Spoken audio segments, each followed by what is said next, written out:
boa tarde. Meu nome é Gabriel Oliva. Eu vou apresentar um pouco sobre acessibilidade no iOS, porém o que eu vou falar aqui serve basicamente, logicamente, não tecnologicamente falando, mas as partes de acessibilidade serviria para qualquer plataforma mobile e talvez algumas coisas até para web também. O intuito aqui é mesmo mostrar quais as tecnologias que a gente tem para fazer um aplicativo mais acessível, independente de qual seja o tipo de acessibilidade que a gente esteja falando. Eu sou desenvolvedor mobile no App Prova. Se alguém aqui já foi no Coco Heads, é um grupo de desenvolvedores iOS, eu organizo ele também, inclusive estejam convidados aí, caso tenham interesse. Minhas redes sociais aí. Beleza, quando a gente fala de acessibilidade, o que vem na cabeça de vocês com relação à acessibilidade, né? Porque acessibilidade, hoje a gente tem mais de 1 bilhão de pessoas no mundo com algum tipo de deficiência. Considerando que o mundo hoje tem 7 bilhões de pessoas, então significa que 1 a cada 7 pessoas hoje tem algum tipo de diferença. Isso é muito, se for parar para pensar. Porém, não se trata sobre números, tá? Não é sobre números que a gente está falando aqui. A gente está falando de utilizarmos a nossa capacidade técnica de desenvolver um produto que é acessível para todos. Isso vai além de tecnologias novas, isso é algo até mais social, né? E no iOS a gente tem algumas funcionalidades para tornar o nosso aplicativo mais acessível. A Apple, ela separa em 4 grandes áreas a sua stack de acessibilidade, tá? Então ela separa por área cognitiva, área motora, audição e visão. E dentro dessas 4 áreas existem recursos para a gente desenvolver em cima. O que eu vou falar aqui vai passar por todas essas 4 grandes áreas, porém vai focar um pouco mais na parte de visão, que é onde a gente tem uma API mais extensa para desenvolver e também, muitas das vezes, é onde o desenvolvedor pode atuar mais, beleza? Então vamos lá, a área cognitiva, ela encapsula problemas como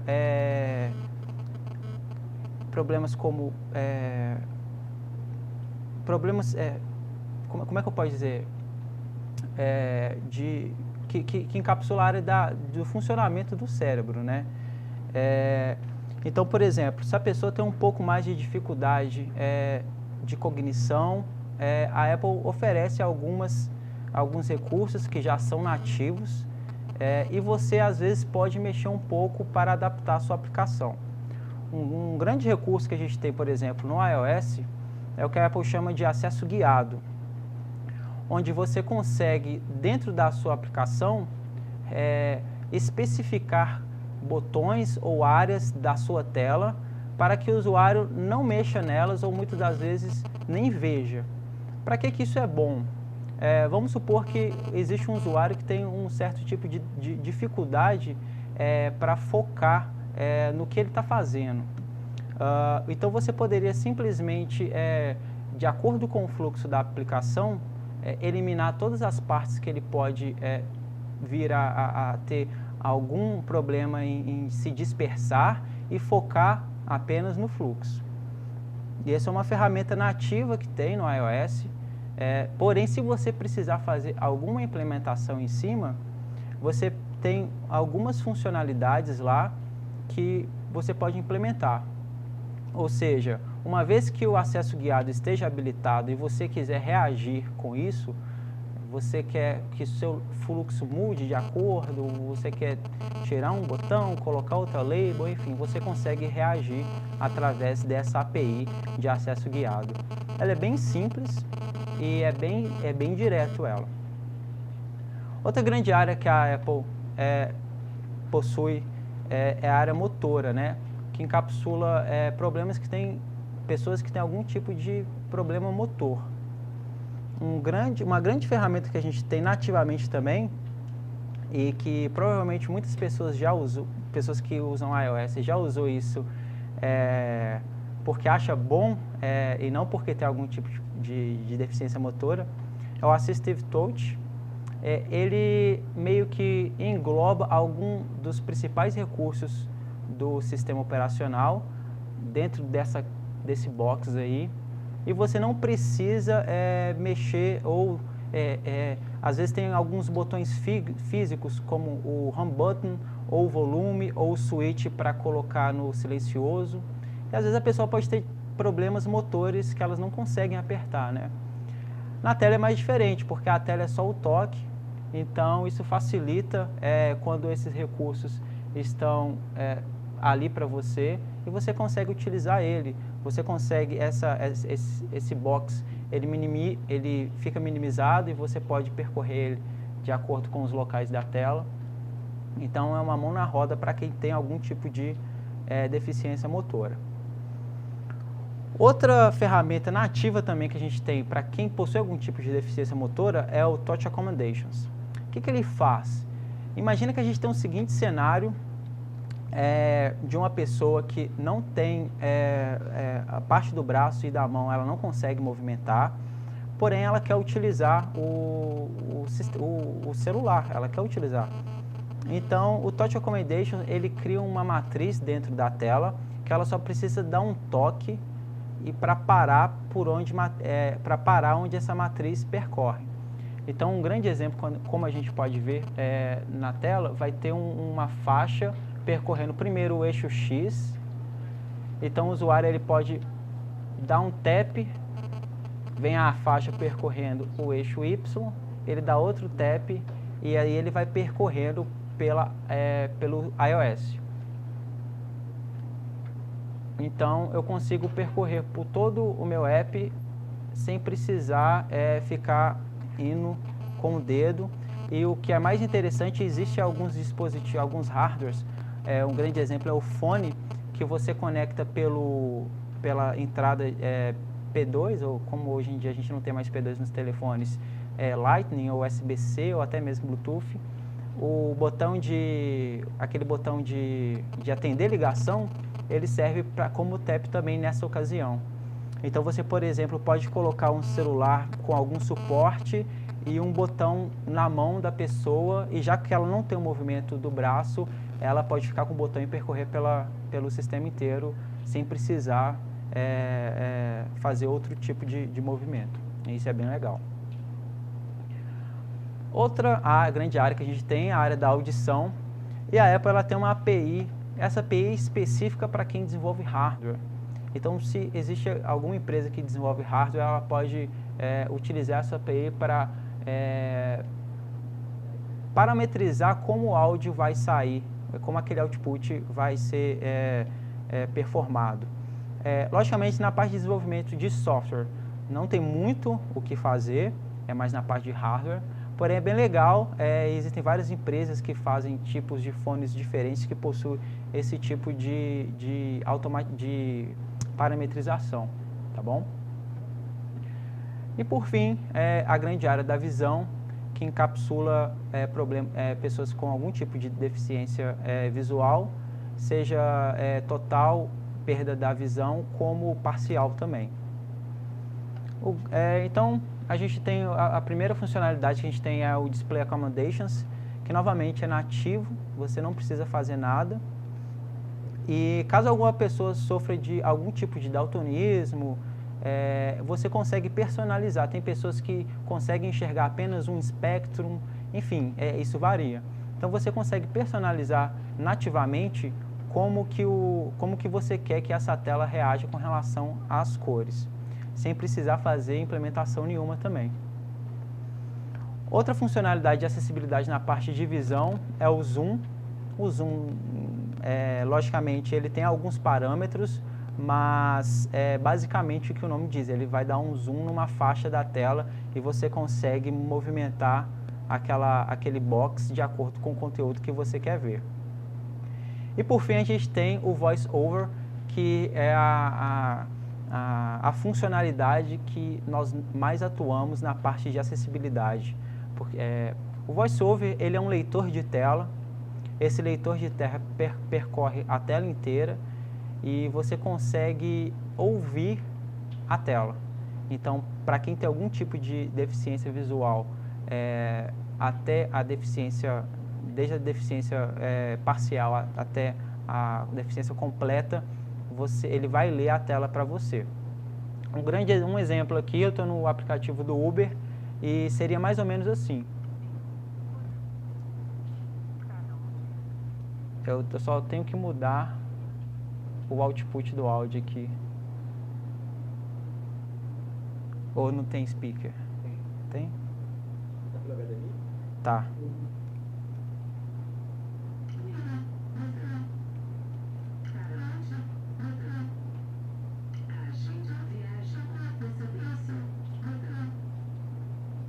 Ou seja, os botões eles foram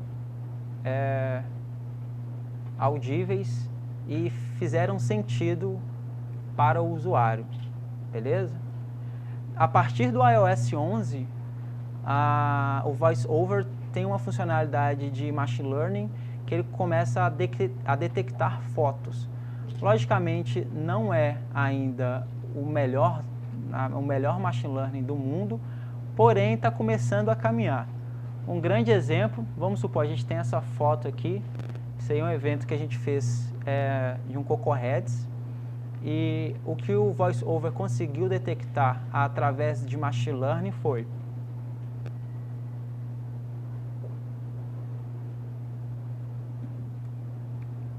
não está saindo.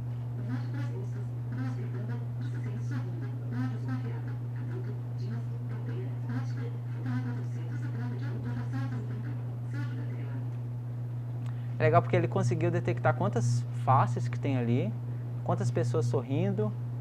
Teve uma desconfiada, segundo o VoiceOver. Eu não consegui detectar qual está desconfiada. Mas isso sem eu precisar implementar nada. Eu só abri a foto e ele leu para mim.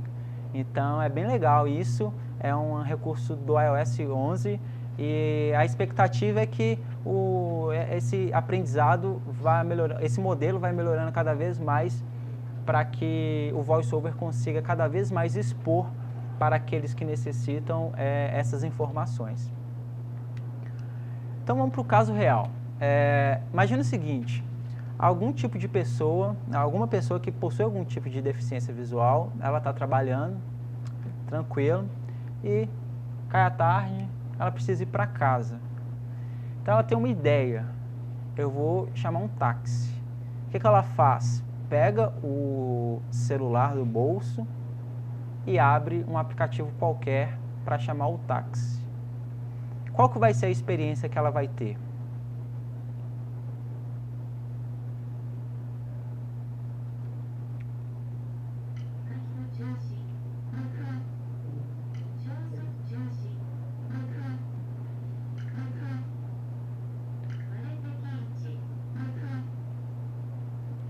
A pergunta que fica é, ela conseguiu pedir um carro para ela chegar em casa? Não, não conseguiu. Por quê? A aplicação não tinha uma implementação preparada para o VoiceOver conseguir expor as informações para quem precisa, beleza? Como é que funciona essa parte da implementação? Imagina o seguinte, eu tenho essa tela que existe este elemento nela. Esse elemento, ele precisa se dizer, ei VoiceOver, eu sou acessível. Mas só se dizer que ele é acessível não é útil. Por que não é útil? Porque a gente viu uma aplicação ali que alguns elementos são acessíveis, porém eles não dizem nada. Então, você tem que fornecer informações úteis daquele elemento para quando o VoiceOver passar por aquela tela, ele identificar melhor quem ele é. Então ele precisa falar, ei, eu sou um botão, eu me chamo enviar, eu estou no frame X, e se alguém passar por mim, fala essa dica aqui. Isso tudo é feito através do UIKit. E o UIKit ele é o framework de UI para desenvolvedores iOS. E o UIKit inteiro implementa a acessibilidade. Obviamente, em casos necessários, você precisa inserir informações lá, senão ele não consegue expor melhor essas informações para o VoiceOver. A nossa sorte é que isso é muito simples de fazer, e a gente vai passar por alguns elementos aqui dessa API, que é o UI Accessibility, e a gente vai ver quando usar e como usar, beleza? Só uma pergunta aqui, quem já mexeu com acessibilidade em algum momento, independente de plataforma? Quem aqui já mexeu com acessibilidade em mobile? Legal. Então, o UI Accessibility é uma interface, é um protocolo, e os elementos do UIKit eles se conformam com esse protocolo. Porém, você pode alterá-lo e personalizá-lo de acordo com a sua necessidade. Então, a primeira propriedade que a gente tem do UI Accessibility é o isAccessibilityElement. Essa propriedade, você tem que se perguntar o seguinte, eu sirvo para algum propósito? Essa label faz sentido ser lida pelo VoiceOver? Ou este botão faz sentido ser lido e ser detectado pelo VoiceOver? Muitas das vezes, isso não é o caso. Um grande exemplo, eu costumo dar esse exemplo do 99 Táxi. Essa aplicação, eles mudaram a aplicação, né? Essa aplicação não é a nova, é a que, enfim, é a que veio depois dessa nova atualização deles.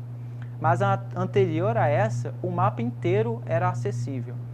Então, você passava o VoiceOver, ele lia desde os nomes dos estabelecimentos que estão no mapa, até os carros que estão lá, e isso para o usuário que utiliza o VoiceOver não faz sentido nenhum, porque para ele não interessa onde o carro está, para ele interessa fazer o fluxo do começo ao fim. E acaba que atrapalha. Imagina, você está percorrendo pela tela com o seu dedo lá, escutando, e você, toda hora o VoiceOver fala para você assim, botão, botão, ou começa a expor nomes de estabelecimentos que não fazem sentido nenhum para você. Então, o isAccessibilityElement é feito para isso. Todos os elementos que estão dentro do framework que o UIKit possui, todas essas propriedades aqui, e cabe a você, em conjunto com o time de produto ou até mesmo o UX, definir qual que vai ser o fluxo de acessibilidade, caso o VoiceOver esteja ativo. Uma outra propriedade que a gente tem é o Accessibility Label, e que você tem que se perguntar o seguinte, qual é o meu nome? Então, às vezes faz sentido uma label ou até mesmo o botão ter nomes diferentes do que ele está visualmente lá no ícone. Um grande exemplo que a gente viu no Uber foi que o botão que tinha um desenho para agendar não tinha nome nenhum, ele só era uma imagem. Porém, a label dele, o Uber falava assim, você deseja agendar alguma viagem? Então, é essa a propriedade que você tem que se preocupar na hora de expor esse nome do elemento. Engraçado que para a pessoa que não identifica para que serve aquele botão, essa informação vai ser mais relevante do que a própria imagem. Exatamente. Por isso um jeito de botar, igual quando você coloca o cursor usando o desktop e aparece um tooltip text ali para dizer o que é aquilo, se pudesse ter isso no iOS, muita gente poderia colocar ali para saber para que serviria. E no caso, a pessoa que está usando o VoiceOver teria uma informação mais rica nessa situação do que quem está vendo. Com certeza. Outra propriedade de acessibilidade é Accessibility Traits. A pergunta que você tem que se fazer é qual que é a personalidade deste elemento. Então, o Accessibility Trait ele pode ter várias personalidades. Ele pode ser um botão, ele pode ser uma view, ou ele pode ser nada. E quando isso é útil?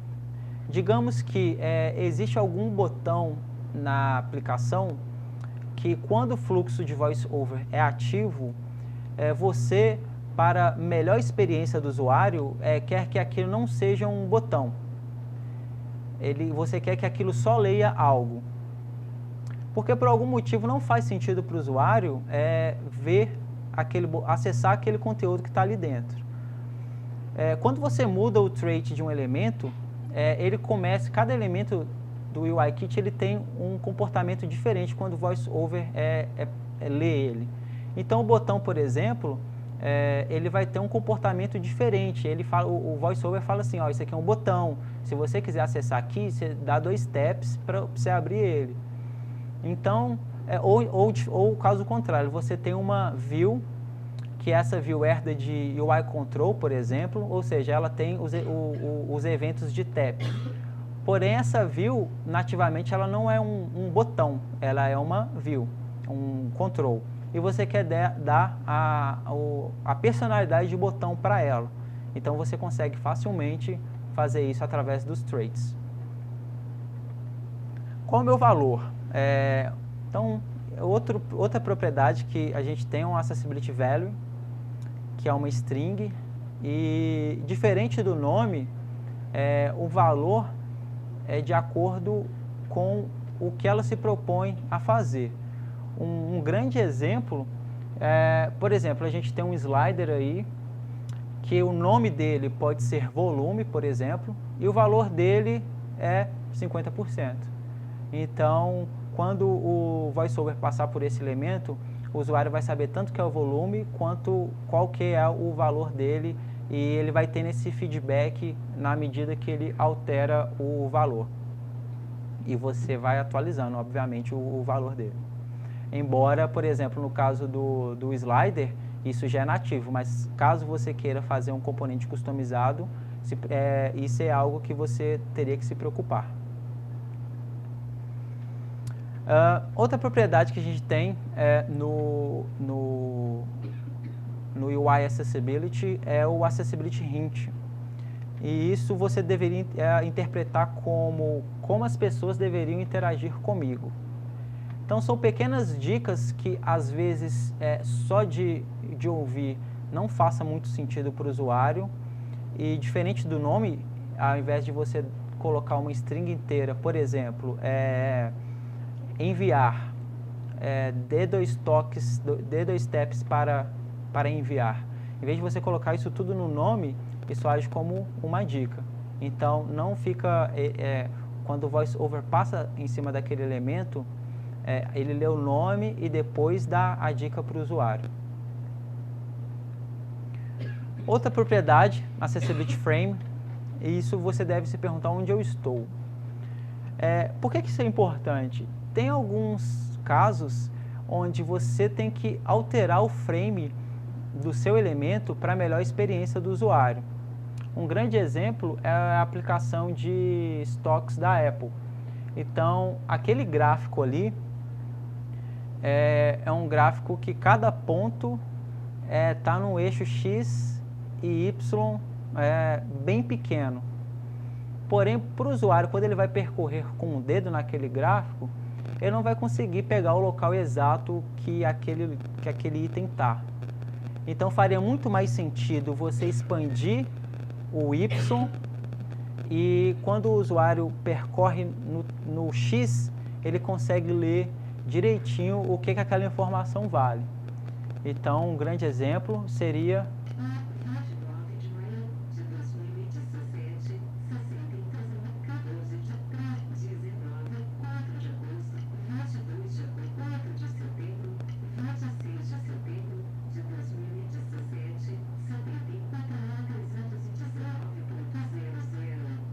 Então, vejam que o frame ele foi expandido, o X um pouco também, mas a intenção é quando o usuário percorre o eixo X desse gráfico, ele consegue ler todas aquelas informações que estão lá. Então, nesse caso, fazia muito sentido você mudar o frame daquele elemento. Se fosse um ponto, ia ser uma confusão danada você conseguir pegar qualquer elemento que está ali. Beleza, então vamos para a prática. Imagina que a gente tem esse pequeno aplicativo aqui de receitas do dia, onde eu tenho a imagem, o título e o nível de dificuldade dessa receita. Essa implementação aqui, ela não tem nenhuma implementação de acessibilidade. Então, o comportamento dela seria da seguinte maneira.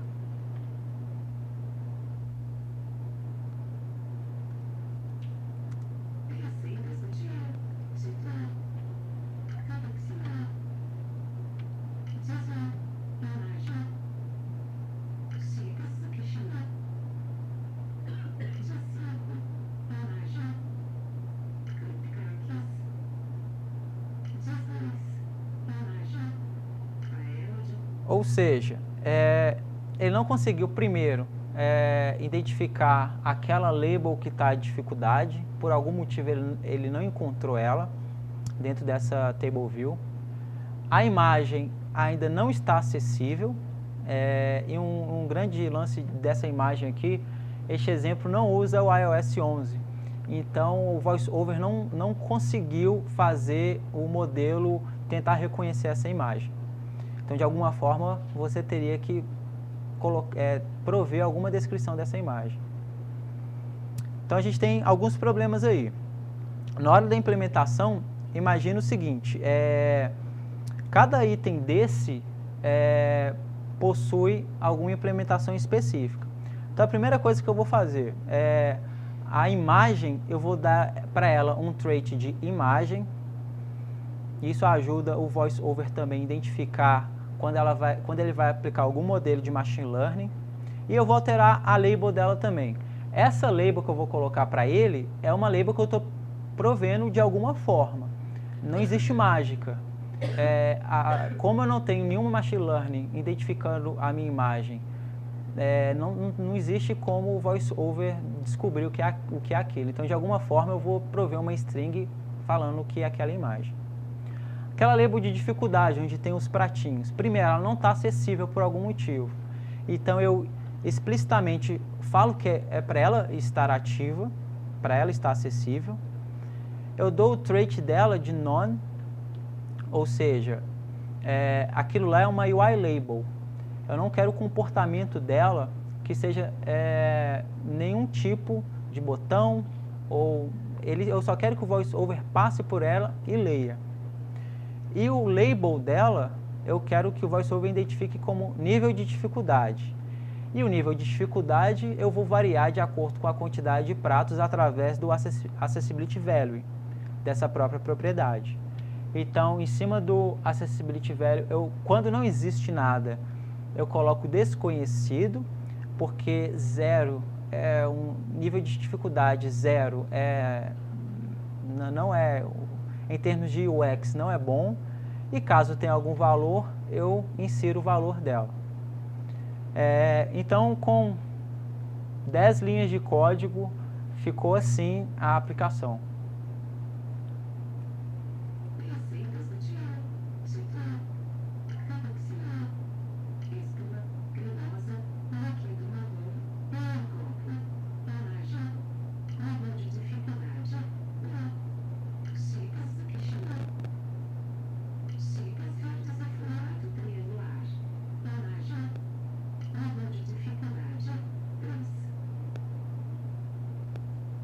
Ou seja, agora a aplicação inteira é acessível. Logicamente, isso aqui é um caso excelente, né? Porque a aplicação é bem simples. Porém, quando você não tem que mexer com relação a fluxo e ao comportamento do VoiceOver, que já tem uma implementação nativa de acordo com o que a Apple acha que é a melhor forma, é muito fácil de se fazer. Existem alguns casos de UX e produto que define-se pelo VoiceOver se comportar de formas diferentes. Então, por algum motivo, o cara fala assim, eu quero que quando essa tela abre, não vai para o primeiro item da tela, vai, sei lá, para o último, por algum motivo. Então, existem maneiras de fazer isso também, embora não seja o que a Apple recomenda, que é através de notificações. Então, as notificações de acessibilidade, elas servem tanto para você reagir quando algo acontece e para postar também quando algo acontece.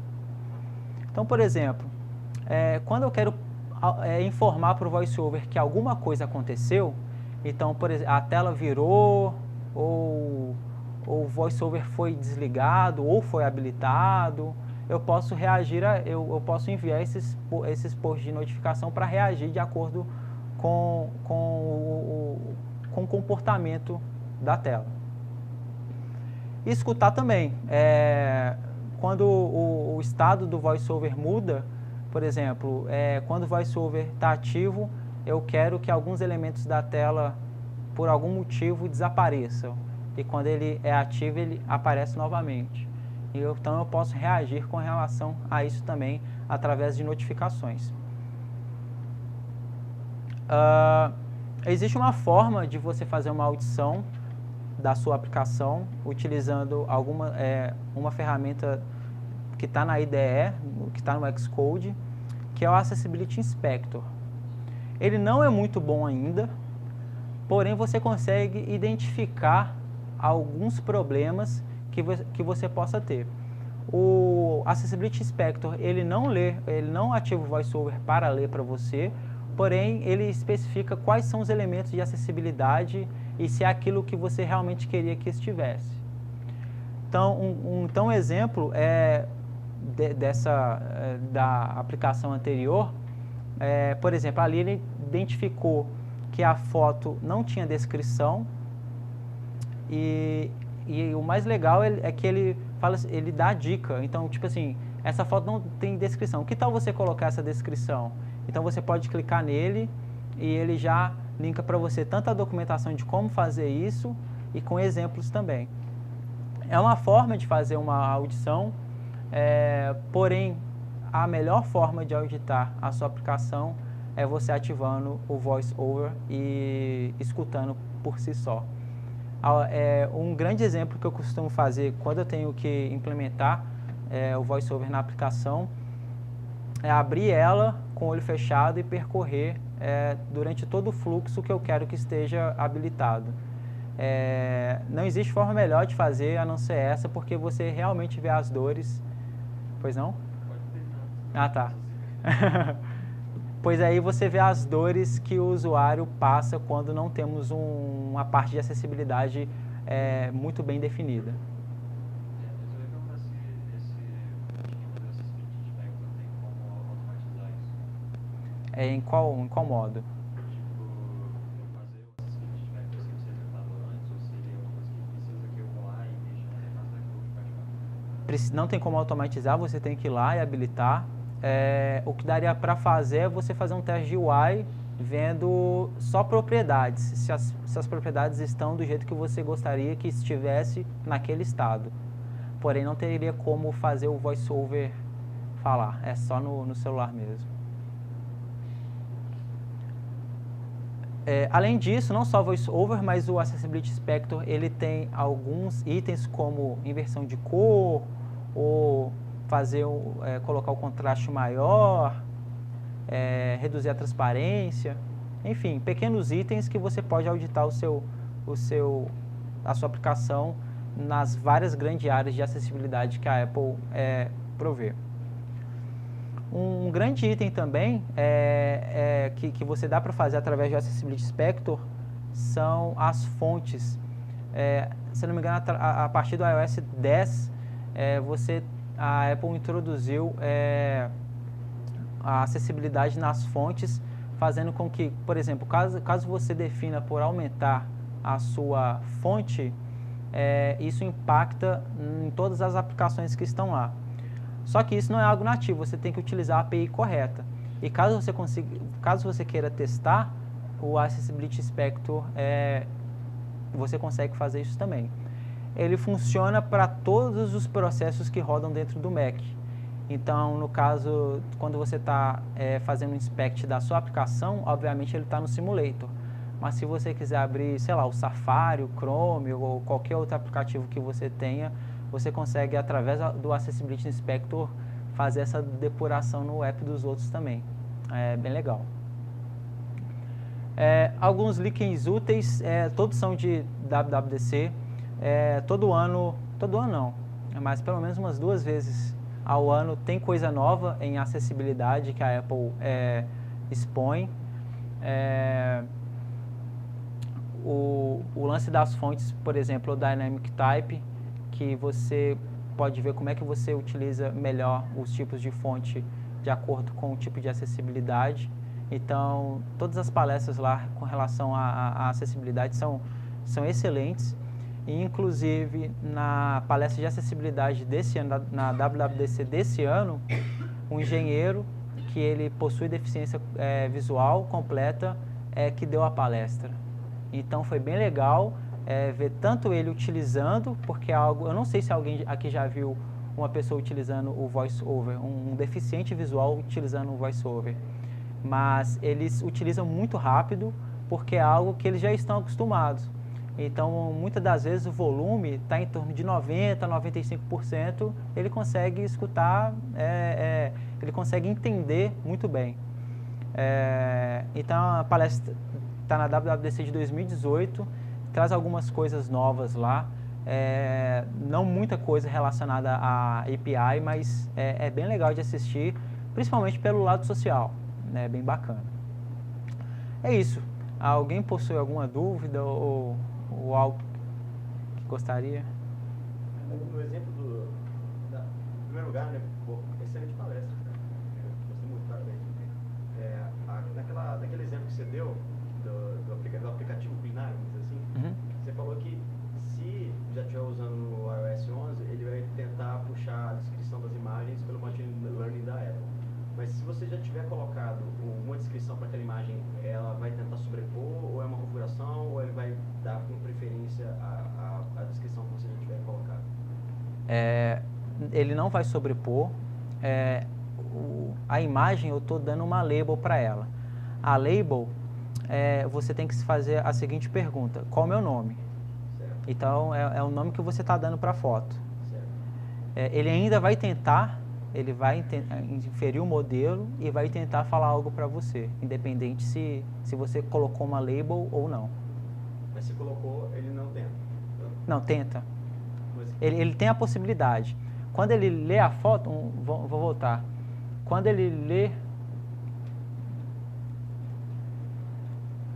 ele vai ler a foto, ele fala assim, existem mais informações sobre essa imagem, você quer ouvir? Não necessariamente nessas palavras. Aí você tem que, com os 3 dedos, apertar a tela, aí que ele vai inferir a imagem. Então, ele fala tudo que tem que falar, tudo que possui, label, hint, value, enfim. Aí depois ele fala assim, tem mais informações aqui, você quer ouvir elas? Entendi. Aí vem a inferência de machine learning. Isso em qualquer circunstância, você tem, o desenvolvedor pode, por exemplo, falar, tipo, vai sobre aquela boca, eu não quero que você diga mais informações do que eu estou dizendo nessa foto, por exemplo. Tipo, ali no cappuccino que está lá, posso colocar ali a descrição, cappuccino com um spoon, beleza. Eu posso colocar algum parâmetro para que o machine learning não ofereça a possibilidade de tentar detectar mais coisas que tem ali? Então, a não ser que essa propriedade esteja na API que eles vão atualizar agora com o Swift 4.3 ou 4.2, não lembro, não tem. Ou não que eu saiba. Mais, como tipo, não vai dar na imagem? Você coloca como nome. O trait dela. Ah, tá, mas aí então ele vai falar só o que tem no meu label, né? Tá aí uma grande utilização de accessibility trait. Porque, sei lá, enquanto o machine learning não está muito bom, pode ser que o negócio faça preste um serviço ao usuário, né? Se ele tentar falar uma parada que às vezes ele interpreta. Mas cara, assim, eu testei bastante. O grande exemplo é essa imagem, olha. Mas essa imagem ela tá muito canônica, cara. Ela tá beleza. Oi?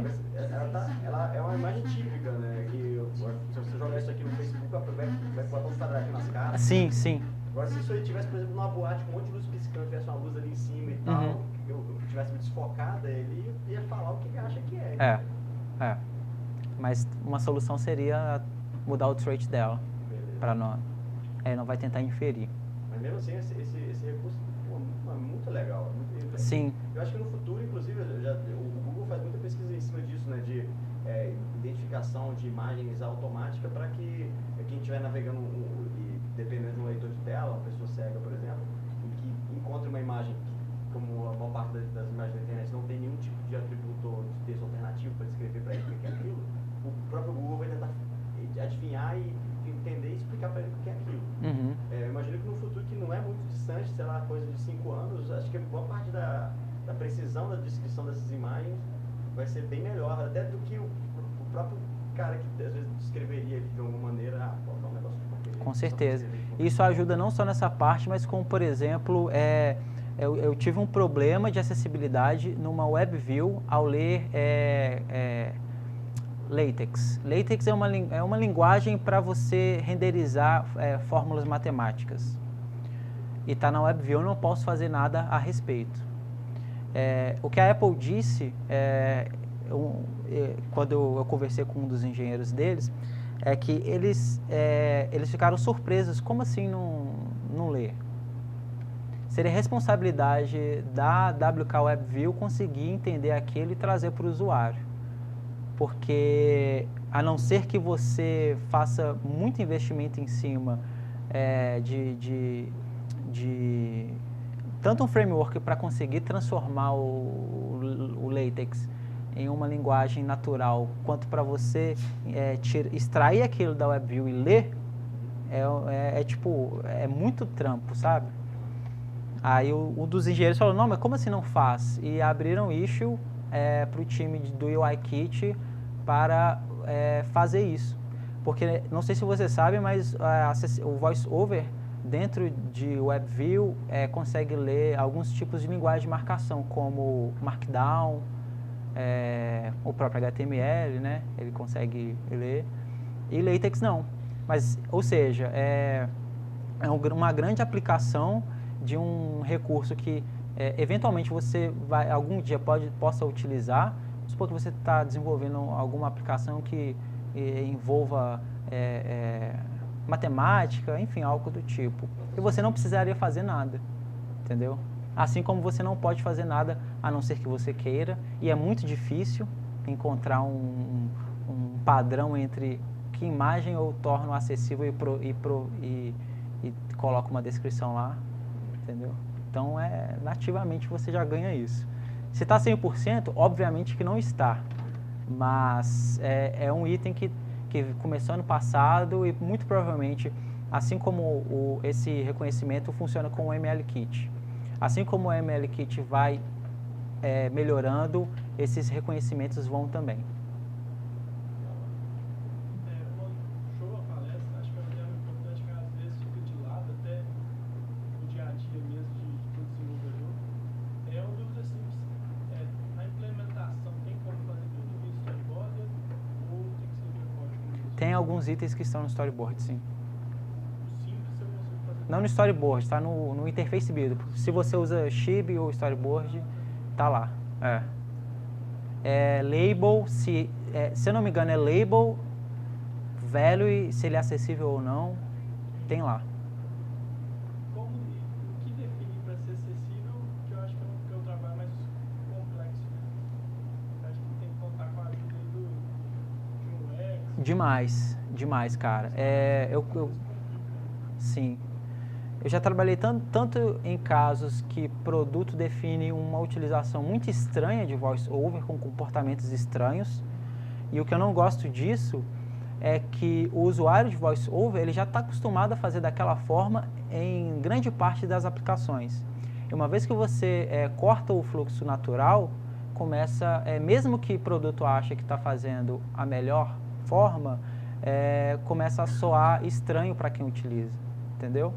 Mas, sem dúvida nenhuma, produto e UX são as melhores pessoas para você trabalhar em conjunto, para definir a melhor forma.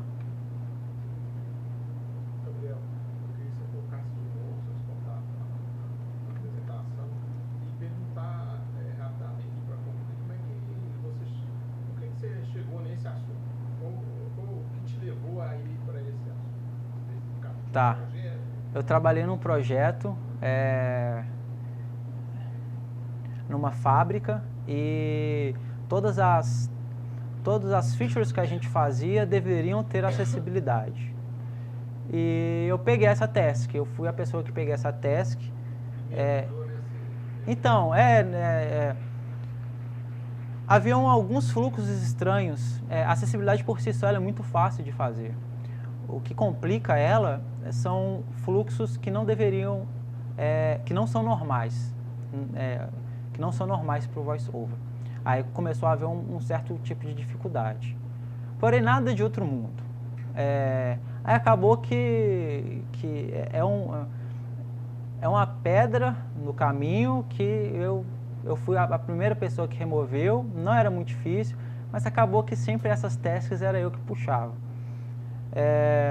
Até que chegou o dia que eu vi o trabalho que estava fazendo, o trabalho que a gente estava fazendo na vida real. Eu vi uma pessoa utilizando o VoiceOver no produto que a gente desenvolvia. Eu achei sensacional, sabe? Porque desenvolvimento de software por si só é algo que a gente faz porque a gente gosta de coisas técnicas. Agora, quando começa a partir para o lado social, envolve outras coisas, entendeu? Envolve a você começar a fazer diferença na vida de algumas pessoas. E isso, eu fiquei muito gratificado por causa disso por si só. Aí eu comecei era um negócio bem tranquilo. Aí eu falei, vou fazer uma palestra sobre. Obrigado. Mais alguma pergunta? Acabou. Então é isso. Obrigado, galera.